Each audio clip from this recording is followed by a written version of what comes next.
waxaa jirtay in sanadkii 2015 ay soo baxday in Mareykanku ay hawlo basaasnimo ka sameeyeen oo ku sameeyeen ra'iisul wasaaraha Jarmalka Angela Merkel iyadoo shabakada WikiLeaks ayna soo saartay cadeymo muujinaya in hay'adda sirdoonka Mareykanku ay muddo dheer basaasayeen madaxda dalka Jarmalka. haddaba dalka Jarmalku ma yihiin kuwa hadidaad ku haya haymanada Mareykanka ee siyaasadda iyo dhaqaalaha caalamka? su'aasha jawaabteedana waxaynu ka heli doonaa inta aynu ku dhex jirno barnaamijkeena xogta daasoon. dhaqaalaha xooggan ee ay Jarmalku leeyihiin waxa uu suuro geliyay inay dhisaan ciidamadooda oo ku midaysan magaca ciidanka Jarmalka kana kooban in ku dhow 200,000 oo askari oo iyo boqolaal diyaaradaha iyo taangiyada dagaalka iyo tiro kale oo maraakiibta quusta iyadoo Jarmalku aanay ka qayb qaadan iska horimaadadii socday muddadii ka dambeysay dagaalkii labaad ee dunida. laakiin ciidankeedu waxa uu xilligan ku jiraa ilaa 3,000 oo askari oo howlgallo militari oo caalami ah kaga qayb qaatay dalkooda dibadiisa gaar ahaan dalalka Mali, Afghanistan iyo Kosovo. dhammaadkii 2015 baarlamaanka Jarmalku waxay ogolaadeen in 1,200 oo askari iyo 6 diyaaradood oo noocoodu yahay Tornado loo diro Suuriya iyo Ciraaq si ay ugu biiraan ololaha ka dhanka ururka Daesh kadib markii ay Daesh sheegteen weeraradii qaraxyada ahaa ee xilligaa lagu qaaday meelo ka mid ah Jarmalka iyadoo dhanka kalena ay waddankaasi ballan qaadeen inay 30% kordhin doonaan miisaaniyadda ciidankooda sanadka 2017. laakiin dhanka kale waxaa soo baxayay warar dhanka sirdoonka ah oo sheegaya in Jarmalku ay leeyihiin qorshe mustaqbalka dhow ah oo ka weyn dhismaha ciidamadooda iyadoo bishii May ee sanadkii 2016 xogo iyo macluumaad laga helay wasaaradda difaaca ee dalkaasi ay sheegayeen in Jarmalku doonayeen inay qabtaan hoggaanka saldhig military oo loo dhisay ciidanka reer Yurub.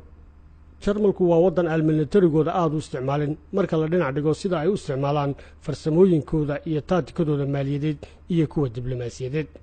sanadkii 2008 markii ay dhacday dhibaatadii dhaqaale ee caalamiga ahayd Jarmalku waxa ay yeesheen gacanta u sarreysay ee dalalka isticmaala lacagta yuurooda iyadoo noqotay maalgeliyaha kaliya ee midowga Yurub kuna wareejisay banka dhexe ee midowga Yurub 650 bilyan oo dollar si loogu badbaadiyo dhaqaalaha dalka Gariiga.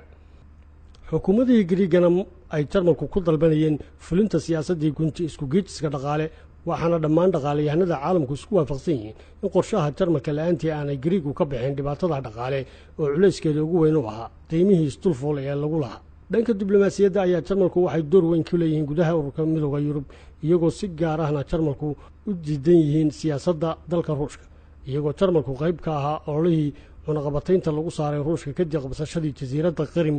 oo uu dalkiisa ku daray. daraasado la sameeyay qaarkood waxay sheegayaan in inta badan dadweynaha Jarmalku ay taageersan yihiin siyaasadda Angela Merkel oo ah siyaasad ku dhisan gelitaanka heshiisyo diblomaasiyadeed iyadoo la isugu imanayo xal dhexe oo faa'iido u leh dhinacyada oo dhan si kastoo loogu kala duwan yahay dhanka fikradaha. Jarmalku waxay haystaan quwad dhaqaale oo la isku haleyn karo waxayna ahayd bishii August sanadkii 2016 markii ay xukuumaddu amartay in ciidamo cusub la qoro shacabkana ay ugu baaqday in qoys waliba kaydsado cunto iyo saad ku filan muddo 10 maalmood si loo tijaabiyo qaabka looga bixi karo haddii ay wax weyn dhacaan iyadoo Jarmalku isu diyaarinayaan xaalad deganaansho la'aaneed oo mustaqbalka dhow iman karta. gabadha ra'iisul wasaaraha oo 3 xilli oo hore soo doortay ayaa loo badinayaa inaanay xilli afraad isu soo sharaxi doonin halkaas laakiin xitaa haddii ay xisbiga garabka midigta fog ay talada qabtaan Jarmalku ma aha kuwa khatar gelinaya caalamka iyagoo ah waddan aan haysan hubka nukliyeerka samaynta go'aamada siyaasadeed ee dalalka midowga Yurubna ay yihiin kuwa loo siman yahay waxaana quwadda dhabta ee Jarmalku ay tahay cududooda dhaqaale iyadoo dhaqaalahan u adeegsanaysa tallaabo kasta oo ay qaadayso iyadoo qorshaha cusub ee dhismaha ciidamadeeduna yahay marihii ka soo baxay awoodda dhaqaale ee ay dhisteen dalkaasi.